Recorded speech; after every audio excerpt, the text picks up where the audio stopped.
What a great entrance. Thank you. I feel so welcomed. And I welcome you and I thank you for being here. And also I'd like to say a big thank you to Sky for putting this across for many other Australians who couldn't be here to watch this. I'd also like to be a big thank you to Mrs. Gina Reinhardt as a sponsor.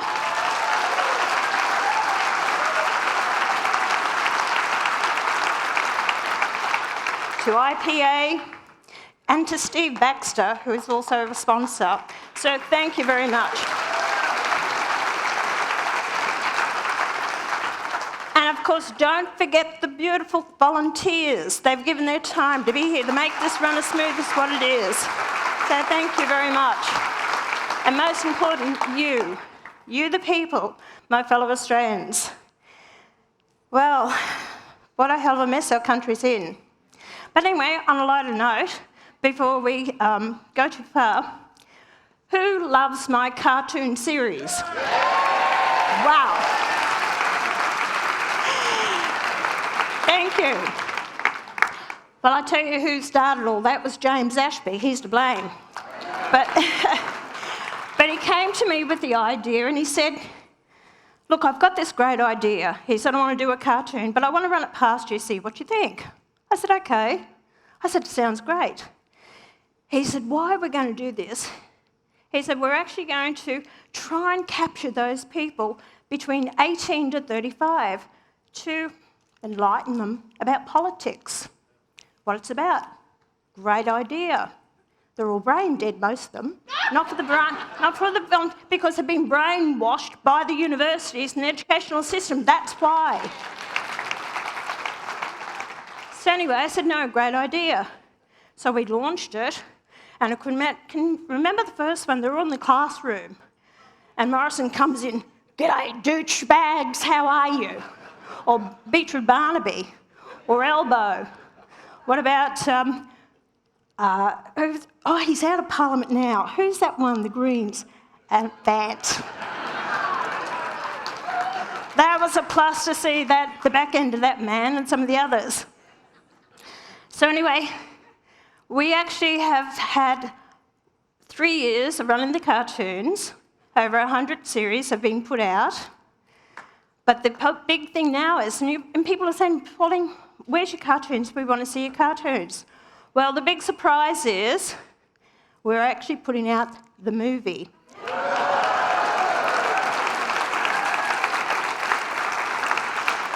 So it's going to be released January next year.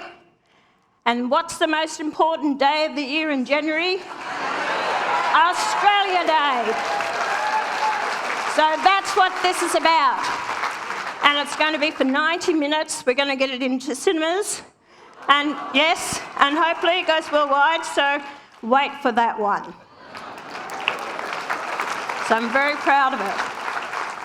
I've got to tell you, the first one, they had a picture of me. They drew me, I'm out here like this. And I thought, that won't do. So anyway. Well, you know, when I got into politics, I never meant to be a politician. And I've always said, I'm not a polished politician.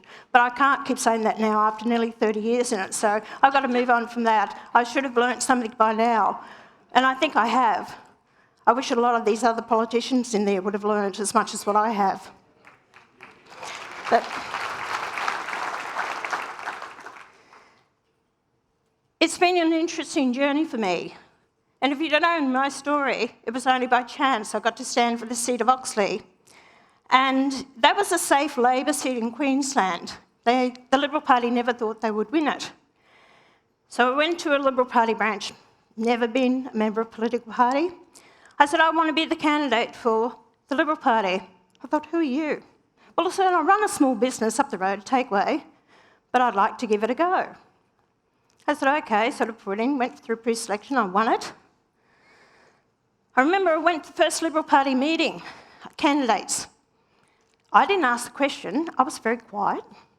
Someone asked the question and said, and they sat down, they said, John Moore, who was the Shadow Minister, and he said, sit down, shut up, you know nothing, we know everything. I thought, whoa.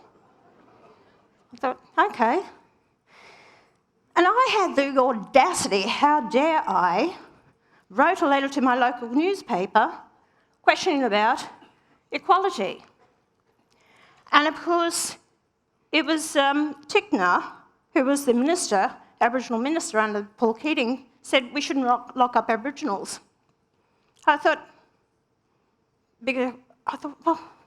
well, don't lock up anyone. Let's have an equal society. And I put this in the paper. And I said about the politicians, all their profound wisdom, that's where we are now. Well, that incensed the Liberal Party, and they told me I had to apologise. I said, I'm not apologising. Actually, I've got more to say.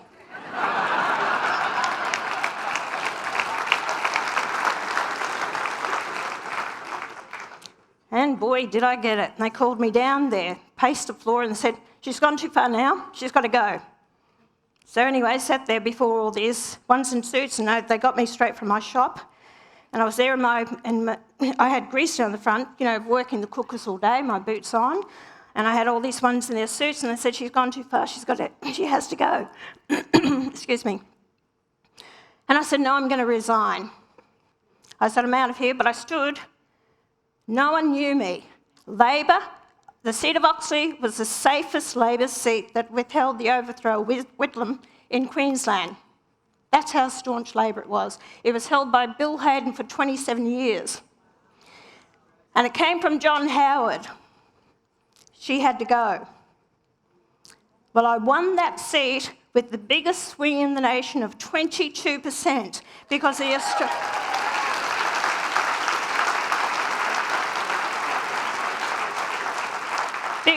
the Australian people got behind me. They backed me, they supported me. And I didn't back down and what I truly believed in.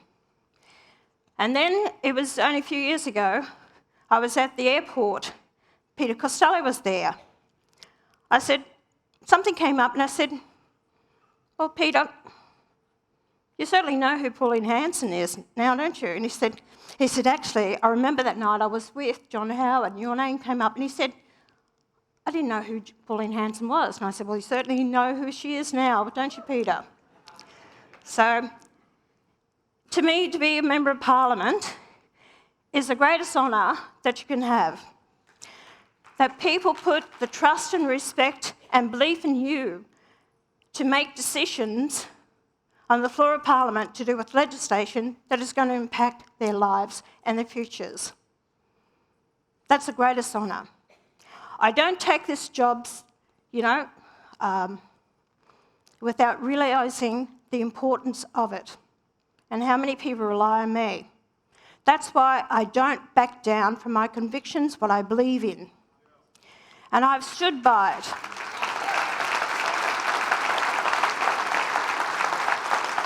And now, I'm going to say 4 words to you. Make Australia great again.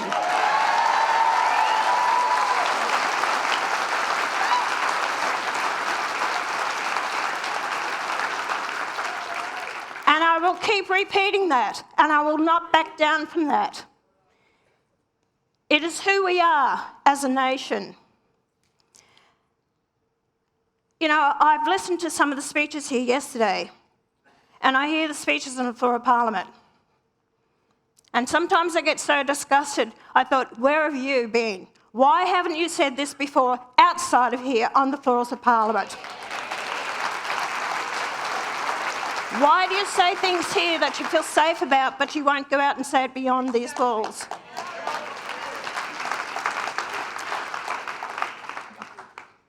In my whole career, my whole life, and I don't know if you just watched my maiden speech that I delivered about 27 years ago, in 1996, on the floor of Parliament, my first maiden speech, and God, my knees were shaking then. God, I was nervous. But I delivered that speech and I delivered it with pride and with conviction. And a lot of things I spoke about then was about multiculturalism, immigration, the economic sector of the country, defence. I wanted to know, excuse me, bloody old age, I'll tell you what.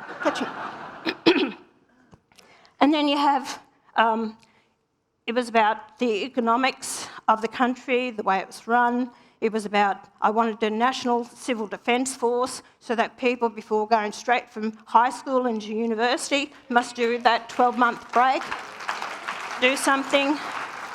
I spoke to them about it. Guess what? It's too late. They're not interested. They said, you can't have this one going into that. They'll disrupt the whole military force. And they know their rights. They said, we will not be able to control them. And we see things that I've said over the years. And people say, what is it with you? I said, because I have a vision for my nation.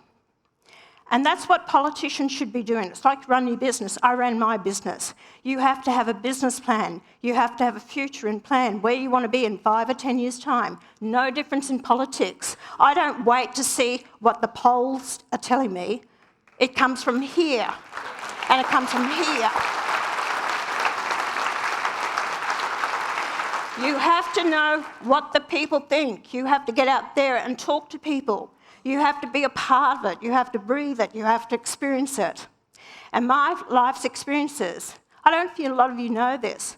I was married at 16. I had my first child at 17.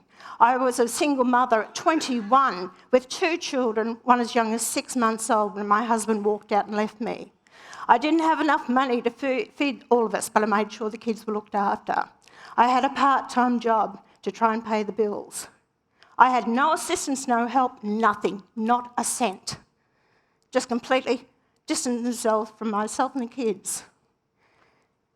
And it was just, and then I've been in the farming sector, I've had cattle, so I understand the farming sector. I've been in small business. I've been a plumber's wife, ran a business.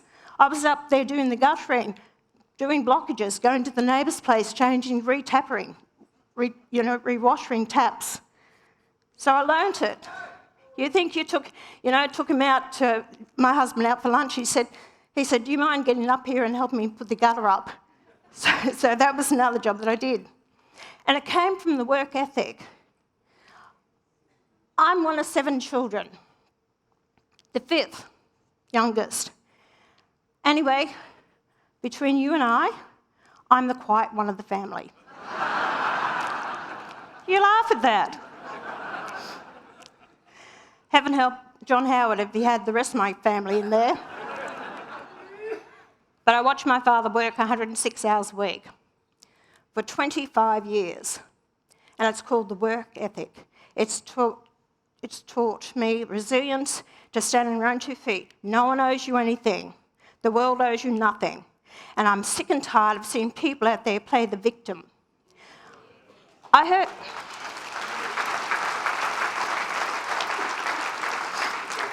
I see the division in our nation, which I've spoken so much about, is the Aboriginal division that we're having.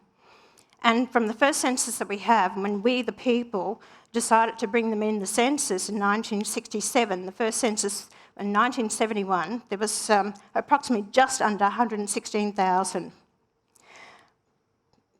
By 1996, there was about 352,000. By 2016, 669,000. By 2021, approximately 820,000 people claiming to be Aboriginal. So between 2016 and 2021, an increase of 25%, yet the population of Australia only went up by 8%. So a lot of people jumped on the bandwagon claiming to be Aboriginal when they're not. And we see the difference in the division of this nation as we did with the voice. I was the first one to call that out. I said, this is divisive. This is not the Australia that I want. We are all Australians, regardless of the colour, race, creed or religion we are. We are all Australians. And that says what I have said from day dot, and I have not changed my view on that at all.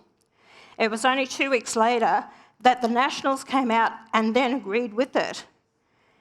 David Littleproud was all for the voice. He changed his tune. And it was the Liberal Party that came out how many months after that?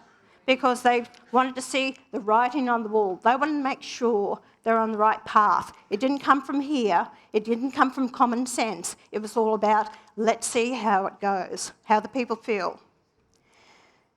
The other one was COVID-19. Remember that one?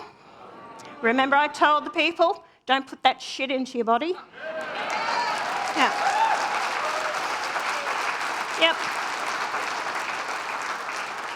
I didn't wait for polls research because what told me, normally when you have a vaccine, it goes through a process of 10 to 18 years before it's processed, not having some international organisation telling you you had to take this and then had your lives disrupted, or kids now that are psychologically damaged because of the problems that we've had, or people with health issues. That didn't take some, waiting for polls to tell me. It was a gut instinct, because you do your research, you know what the hell you're talking about. At the front. Do you know how I see my country now? And people say to me, what do you think of the future, where it's going? I relate the way the country now is at the moment is like, at home I have a water tank. And when I'm fortunate, that water tank's full.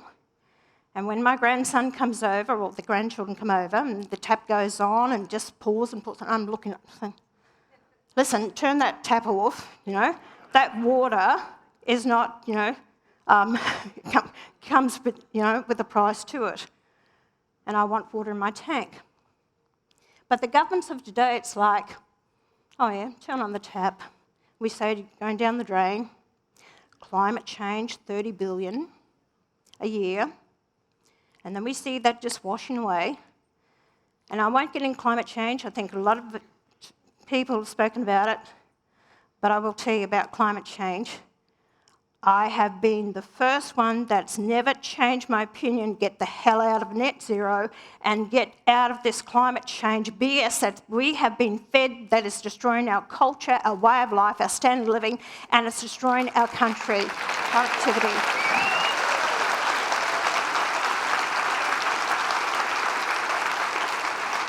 I am not a Susan Lee who will wait and do a research for the next 12 months. It's not me. I know. If you don't know, if she's been in politics for this long and she doesn't know the results that it's having on our country, then get the hell out of the kitchen, because you don't know how to cook.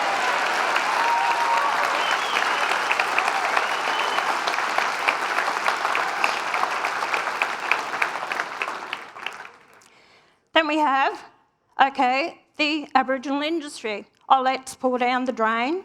Okay, so your tank's going down. Then we've got the Aboriginal industry, another 30 billion a year. That's going into it. What have we got?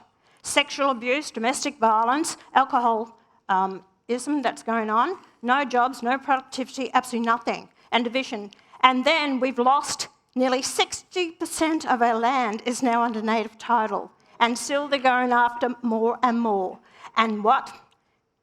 We're to blame. You whiteys did it to us. I hear it on the floor of Parliament from Lydia Thorpe all the time. You're a racist, you're white privileged. No.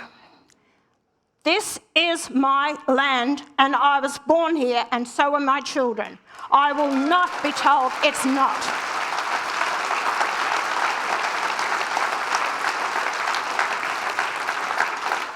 We will share it together as equals, but we will also welcome those people that have come here from another country to join us to be Australians. And I welcome them with open arms.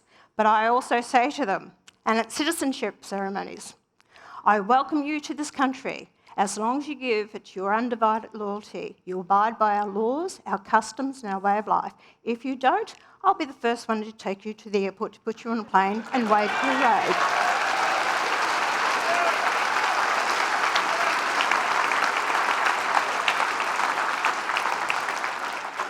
Trouble is, well, now that you said that, I just remembered that.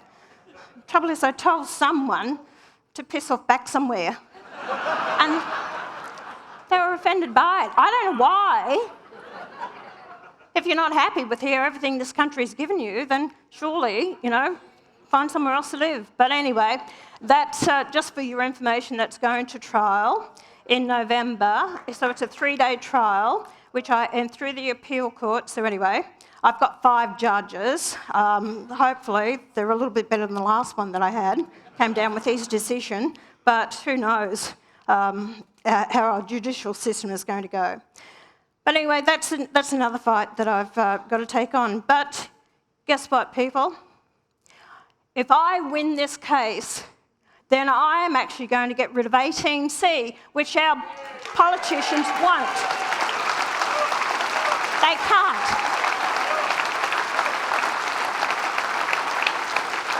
That's why I have to fight it on behalf of not only myself, but behalf of you. Because even Tony Abbott said we should have got rid of it when we could. They've all been too gutless to do it, because you're not supposed to have an opinion, to have a say. You know, you're offended. Well, toughen up, precious, as far as I'm concerned.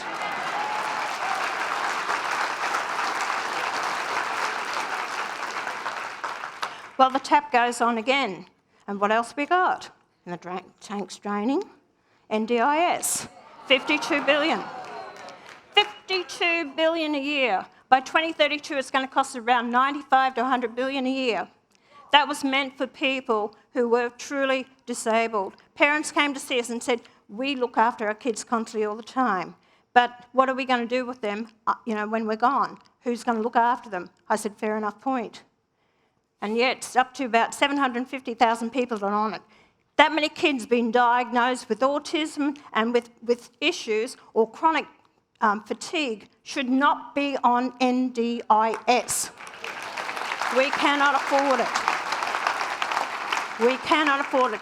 And it's been scammed by criminals, and we've got that many people, over 300,000 people are on it to be, providing services. We can't afford it as a nation. We've got to rein it in. Remember this week, Susan Ley said, well, we've got to do something about our welfare system. Do you know 50% of Australians are on some form of government payout? It's for the welfare. Our welfare social services bill is around about 300 billion a year. Our income is about 770 billion. 300 billion for that. Of course we look after our aged pensioners, and so we should. But when we have 4th generation on welfare, they won't do anything about it. We've got those people out there who don't want to work, and they feel it's their right. It's not their right. It's a privilege that was brought in as a helping hand. And what I suggest is that you will only receive welfare 2 out of 5 years. The other 3, get off your backsides, go and get a job, and go and help the farming sector, these industries, manufacturing, and go and get a job. That's where the safety net will be. So I hope that Susan Ley picks up my policy there on that one, which they have done with many other policies as well. So what we have to do is turn off that tap, because if we don't turn it off, they're going to come after more taxes and tax Australian people. People are fed up being taxed, and it's going nowhere. So we have to be mindful of this. We've lost industries, manufacturing. That's another thing I've been saying for years. Where has it gone? We have the car industry, and I know this has been raised. The car industry, they're pumping about $20 million into it, but they were giving it to the directors of the board who are paying huge amounts to the workers. You know what I would have done?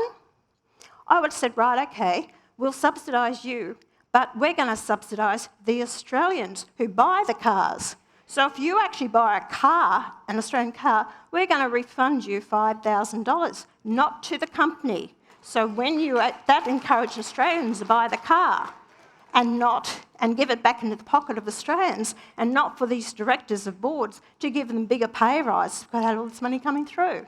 That's how I would have handled it.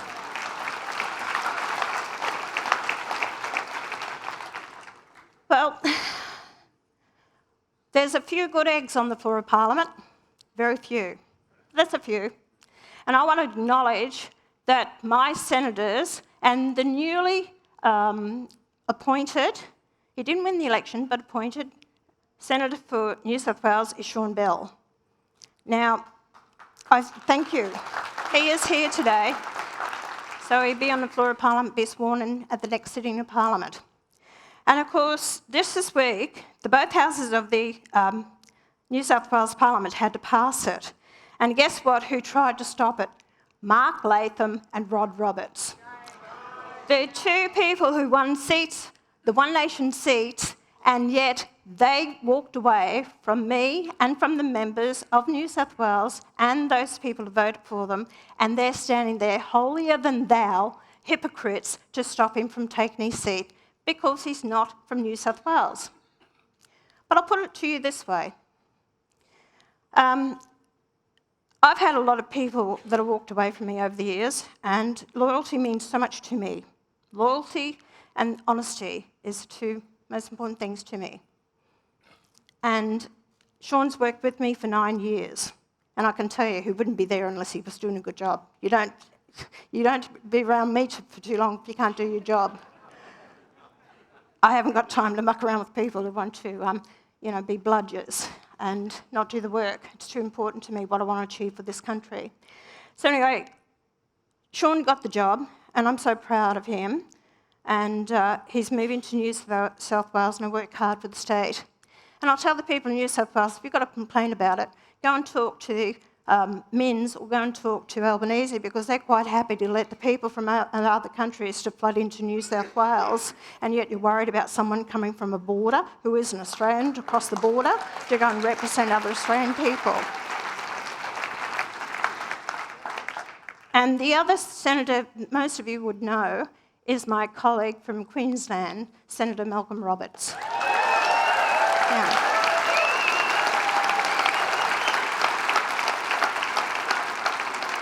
What a hard worker he is. Works extremely hard. And the other one who's newly elected to Western Australia was Tyron Whitten. And Tyron is, again, a champion of a man who will work extremely hard for the people of Western Australia. And I'm going to call ourselves the A-team. And I guess what? I'm not going to leave it there. This week I've been given the honour, I've been called the true opposition of this country. And I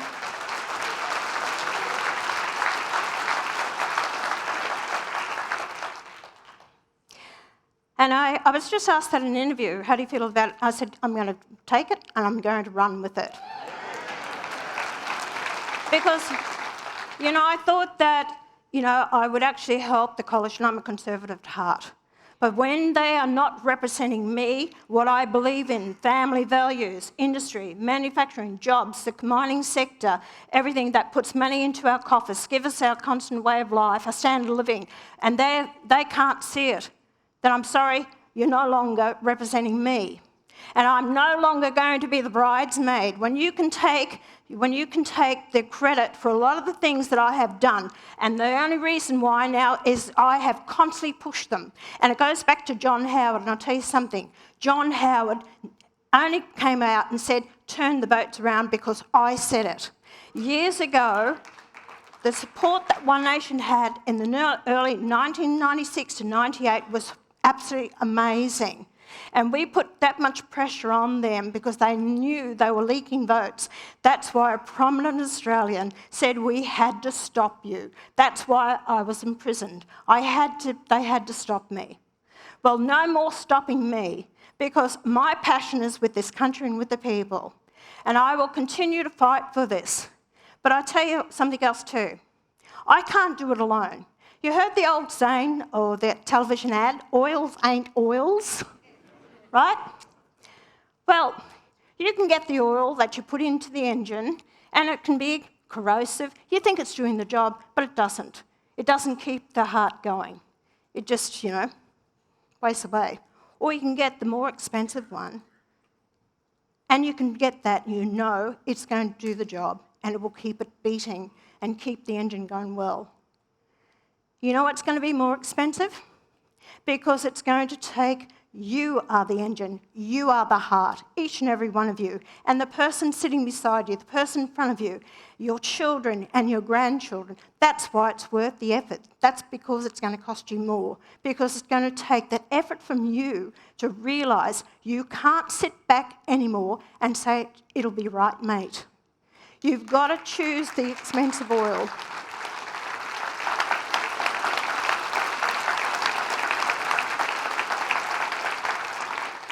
We have to keep the heart beating of this nation for the future generations. We've heard Liz Truss talk here and tell us what's happened to England. We know what's happening to France and Germany and other Netherlands and other countries. This is not the country that I grew up in. It's not the country I want to hand on to my children. I'm calling on you, my fellow Australians, get behind One Nation. We are the movement that is going to make a real difference. We will work together, fight together, as candidates, as volunteers, as members, people in this movement, that we can do it. I know we can do it. If I can't go and tell you that I believe in myself, why would you want to vote for One Nation? Why would you want to support us? I'm telling you, I have the belief in myself that I can do it. And I want you to join me on this journey, because what we've had so far is not working for us. I don't tell you BS. I don't lie to you. What you see is what you get. And the decision now is up to you. For all those people that have come to me with your well wishes, with you saying you've joined the party, you know, that you want to get involved, from the bottom of my heart, I say thank you. And from the bottom of my heart, I'm so proud to be an Australian.